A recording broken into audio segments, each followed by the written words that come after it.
Hi, I'm Hugh Sweeney and welcome back to another video, and in this video I'm going to give you my honest to goodness review of the new gimbal from Zhiyun and it's called the Crane 3S.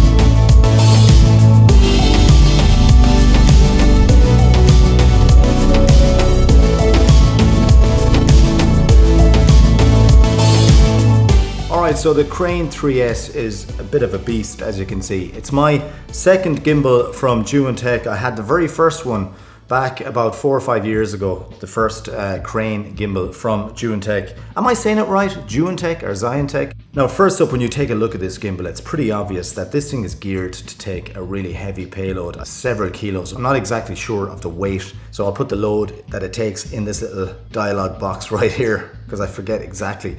But it takes heavy cameras. Now that is something that will suit some people. It's not something that everyone wants. I do think that a lot of gimbal users prefer to use a smaller camera like myself, but it is nice to have gimbals out there, especially single-handed gimbals. Not that you'd hold it with one hand, that will take bigger camera setups. So the first thing I'll discuss with you guys is the build quality. Straight away when it came in the box and I took it out, I really liked the componentry. In fact, I would say that it's one of the nicer looking gimbals I have seen, particularly the upper half, which sort of includes the arms and the actual motors and the joints and the little locking switches. Speaking of which, the locking switches on this are of good quality and I find them very convenient to use. I've used locking switches on other gimbals. They're a little bit fiddly, but these ones are very straight up and they're quite large. And in fact, the only problem I've had with the locking switches is sometimes I get confused between the locking switches and the actual tightening knobs when you're setting and balancing the gimbal, but that's only a small thing. So all this top section here is pretty flawless, and I really like the way you can take on and off the camera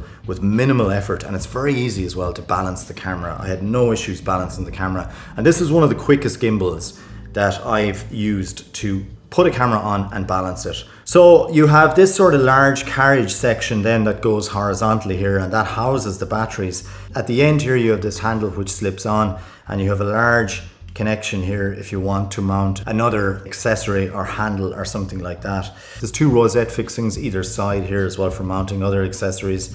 On the left you have the focus wheel and you have a DC in, and on the bottom then of course you just screw in your tripod.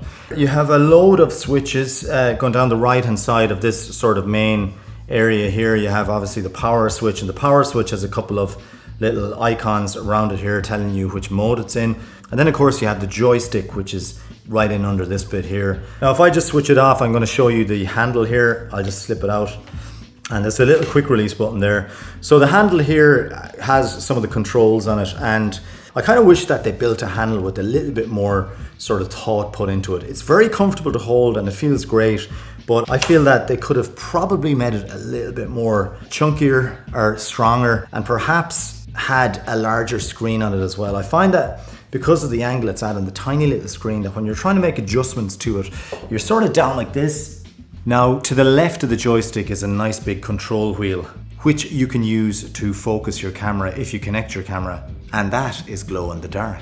And also on the front here we have an F button here which doubles up as a function button. So pressing it once will let you go into follow mode, and if you double click it like that, it'll recenter the gimbal. And I do believe that most gimbals will do selfie mode if you hit the front button 3 times. So let's try it.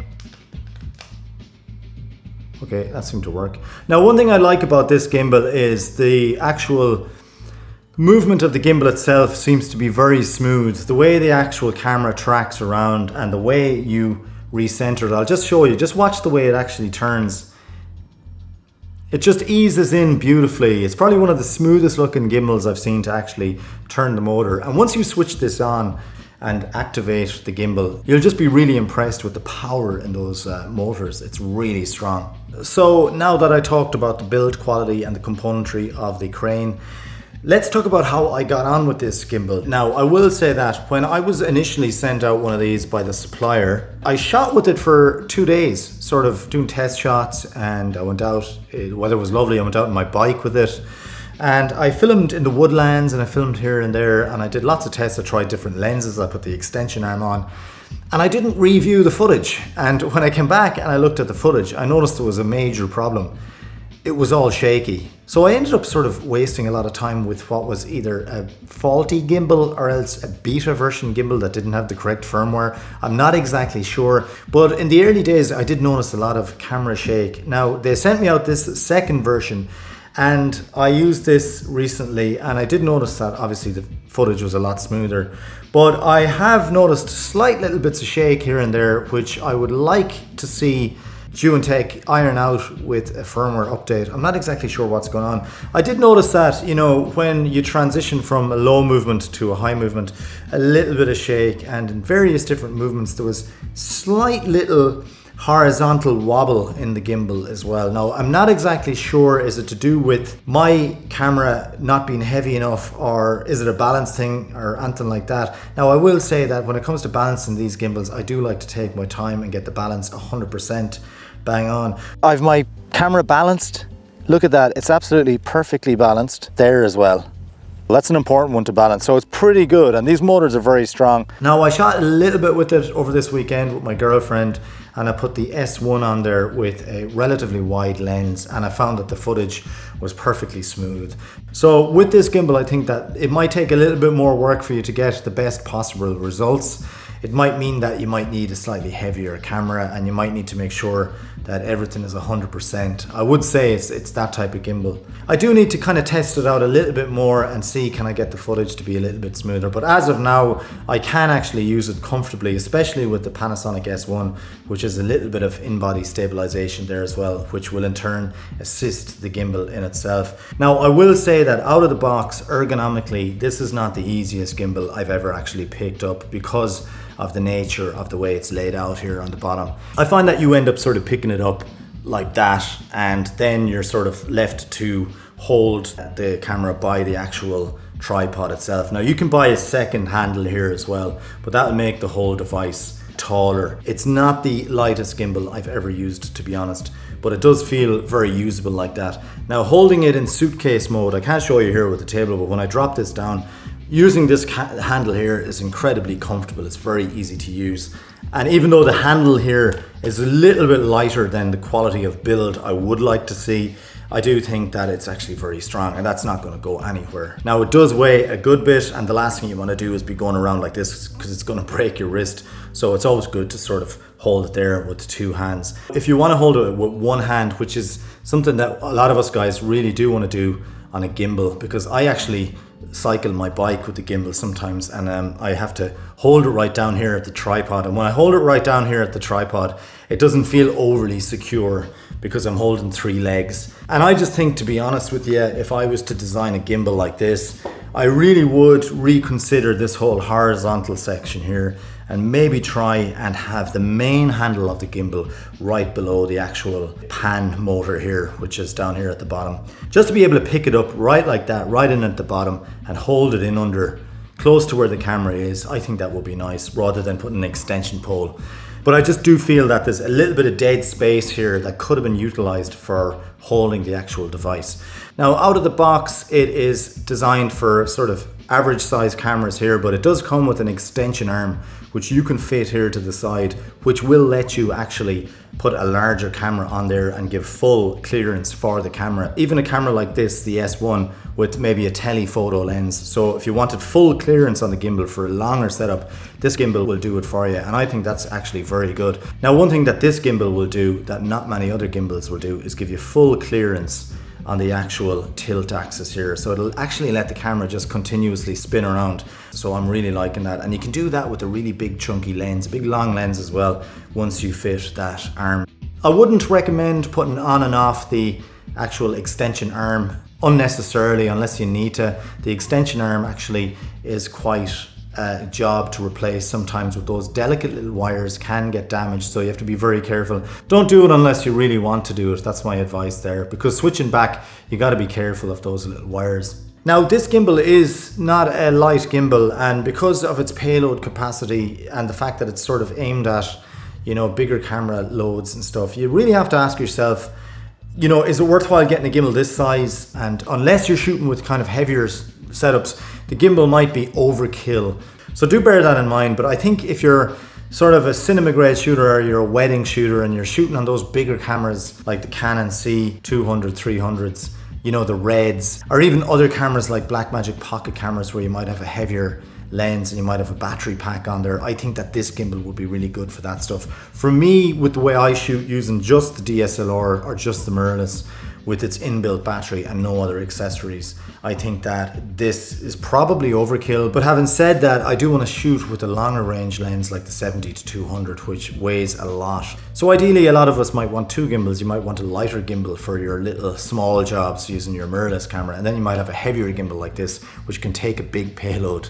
I know it's a little bit overkill, but it is nice to have those options. Now, I was shooting a friend of mine a few days ago with this, and it was incredibly windy, and I shot on the Panasonic S1 with the kit lens, which is the 24-105. One thing I did was I extended the zoom lens from 24 to 105 without rebalancing the gimbal, meaning that it was totally off balance, that the motors really had to engage to keep the camera steady, and it shot really well. So that is something that I haven't seen on other gimbals. Usually they'll wobble a lot. This actually worked out great because the motors were strong enough to actually hold the camera in place. Now, there's a calibration test you can do with this gimbal, and there's what you call a 6-sided calibration test. They recommend that you know, put it in sleep mode and you turn it around and you set it up in different ways over 6 steps, and that will actually calibrate the gimbal, and it seems to be very awkward to do that. I find it quite difficult to do it. So I don't know if that is something that you need to make sure to do to get perfect results. You could look at doing that. Regarding the app for me is something that I just barely touched on because I didn't find it overly in-depth in what it could do with the control of the gimbal. You're just met with a simple interface that gives you a sort of joystick, and you know, there is the ability to see through the camera on the app and stuff. I haven't done that. There's different settings you can go through on the app as well, from low to high, you know, in adjusting the weight of the camera. Now, I have the gimbal set on low because, you know, the cameras I've flown on it are quite light. Now, I will say that I didn't actually control the camera using this gimbal.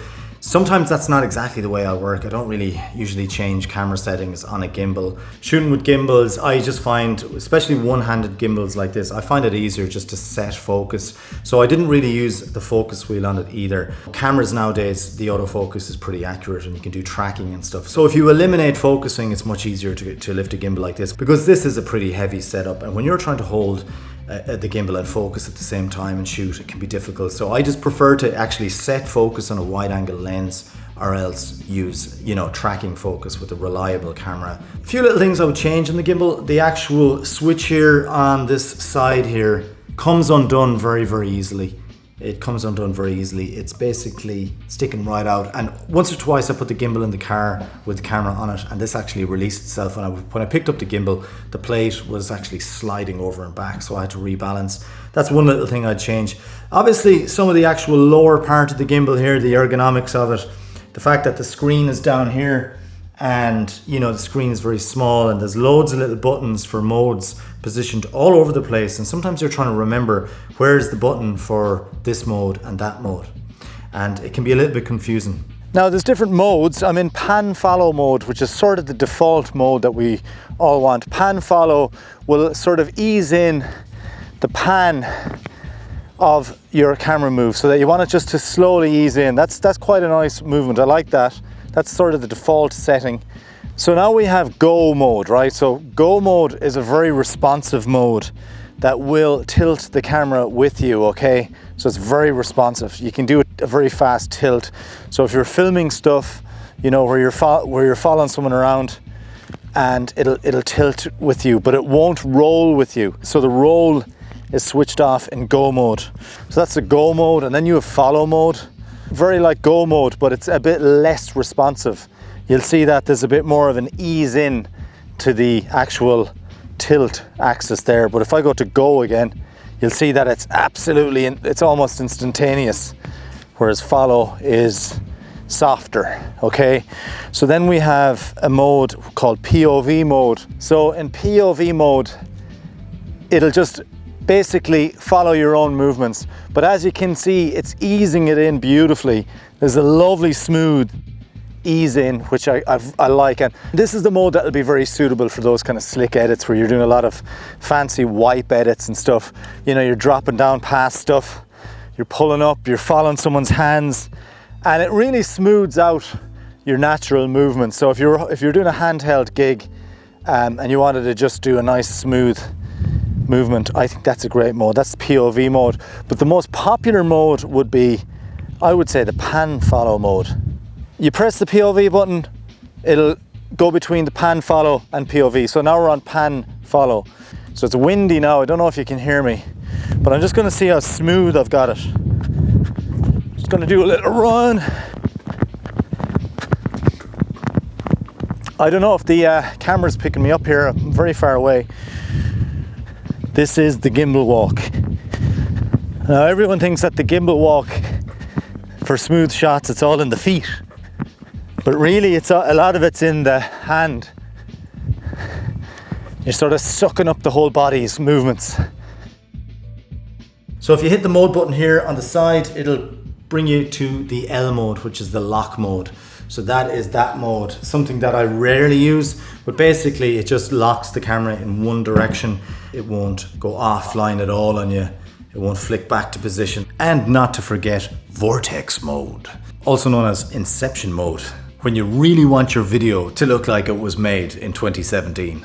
But I will say that the Crane 3S does a great job shooting in this mode.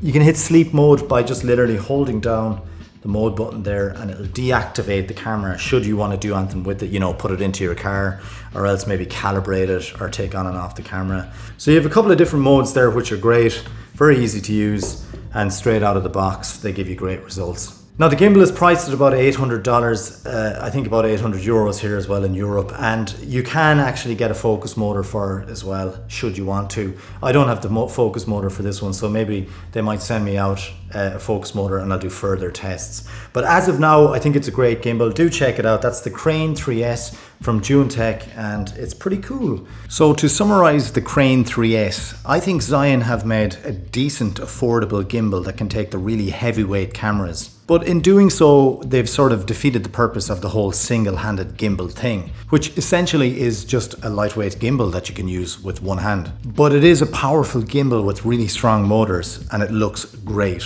My least favorite part of the Crane 3S is the quality of the handle and a lot of the buttons and dials on the gimbal. And I really wish that Zhiyun had manufactured those on the same level as the upper parts of the gimbal. I think it's aimed at people who, you know, might want to shoot on the standard, you know, mirrorless DSLR type cameras, and then maybe have the ability to upgrade to heavier cameras as well. Particularly those people that want to mount a battery pack and maybe a monitor on the camera as well, where you're actually flying a rigged camera as opposed to flying like just a simple, you know, mirrorless like I'm doing here. So that is it from me for the Crane 3S on this video, folks. I do hope you liked watching it. My name is Hugh Sweeney, and this channel is all about video and shooting movies and, you know, photography and all the gear that goes with it as well. So if you want to get involved in the conversation, just drop a comment down below and I'll get back to you. And until next video, it's over and out from myself, and I will chat to you guys very, very soon. So I'll see you.